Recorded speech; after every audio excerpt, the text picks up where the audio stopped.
Hello guys, welcome back to my channel. I'm really sorry I'm posting after a really long time. It's because I had my exams and everything. Finally I've got time and I'm posting this new video.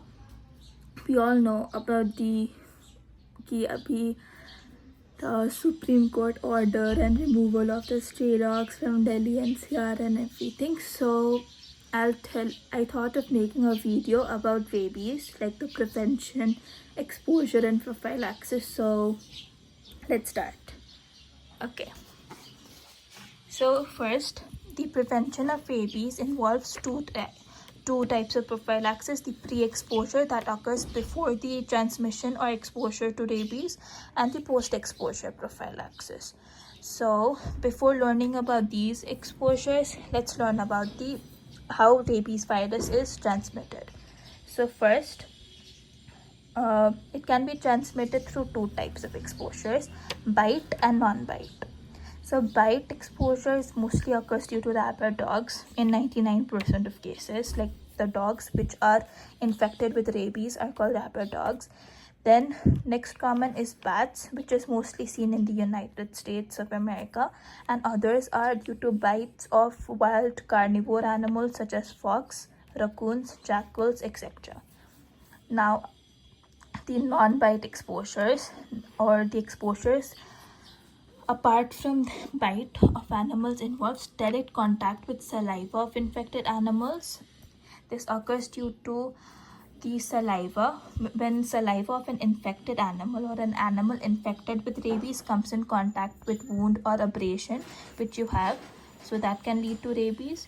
Then inhalation of aerosols, which aerosols is basically the spread of rabies viruses as droplets in the air. So inhalation of aerosols can also lead to rabies.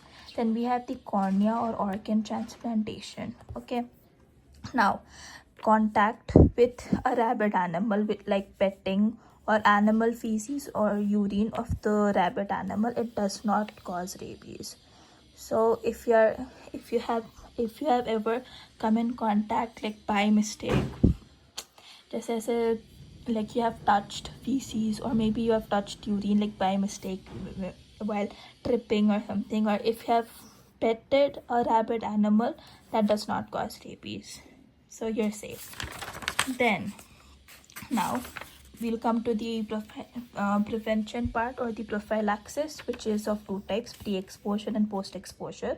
In this video I'll be talking about the post-exposure prophylaxis part. Okay, so the post-exposure prophylaxis of rabies involves three components: rabies immunoglobulin, rabies vaccine, and the local wound care. Now, these three components is given only in certain types of exposures, and only in certain types of exposures. The exposures according to WHO are classified into category 1, 2 and 3.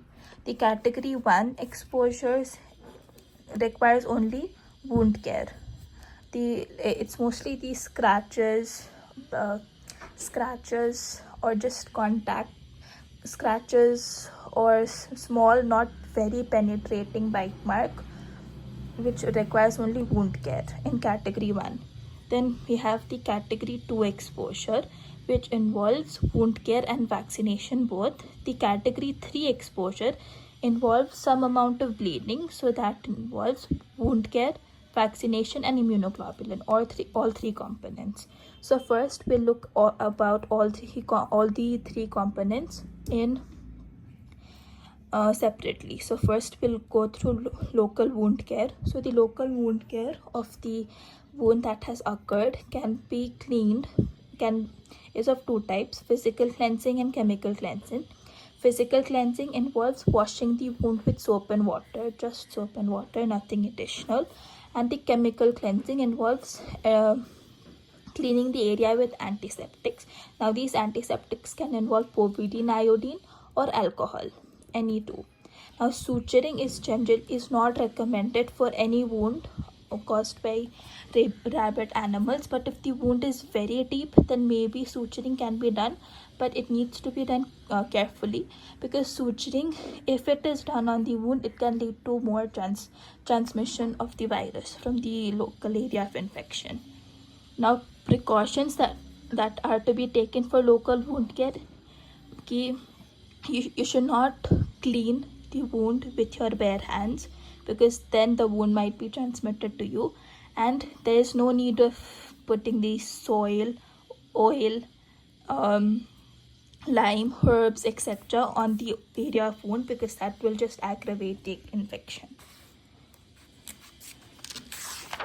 Now, the rabies vaccine. The vaccine of rabies, there is a certain way of isolating the viruses or the vaccines.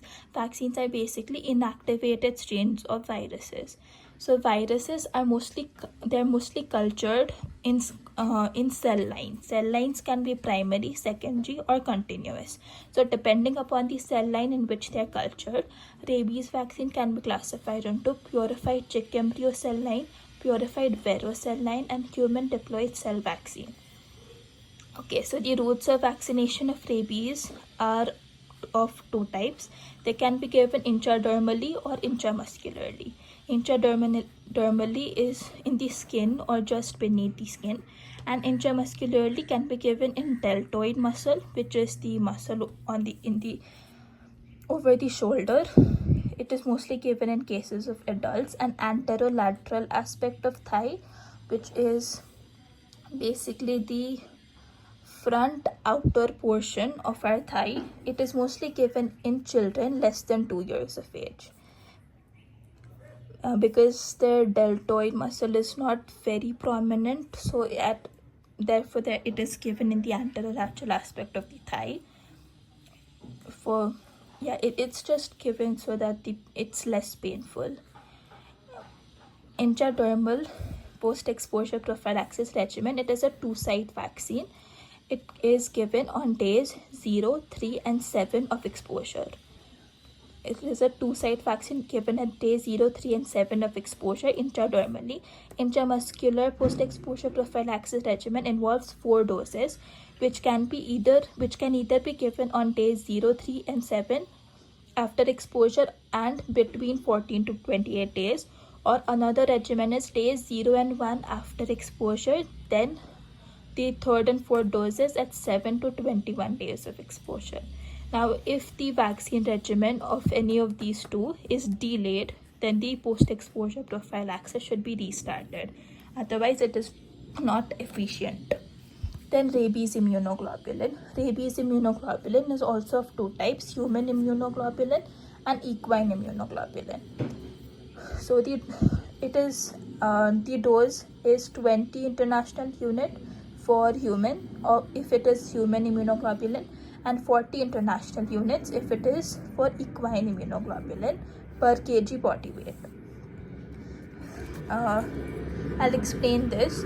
So basically, if there's a person who is 40 kgs, whose body weight is 40 kgs, then if we are administering human immunoglobulin, that is 20 international unit per kg body weight. So for 1 kg, it is 40. It is 20 international units. So this person is of 40 kgs. So it will be 20 into 40. That is 800 international unit of the rabies human immunoglobulin that is to be given. Now, administration of immunoglobulins. Only 1 dose of the immunoglobulin is to be given, which is within 7 days of exposure, and it should not extend beyond 7 days, otherwise it won't be effective. So that is it for the prophylaxis of rabies, which I was telling. I hope you like this video. See you in the next video. Please like and subscribe. Bye bye.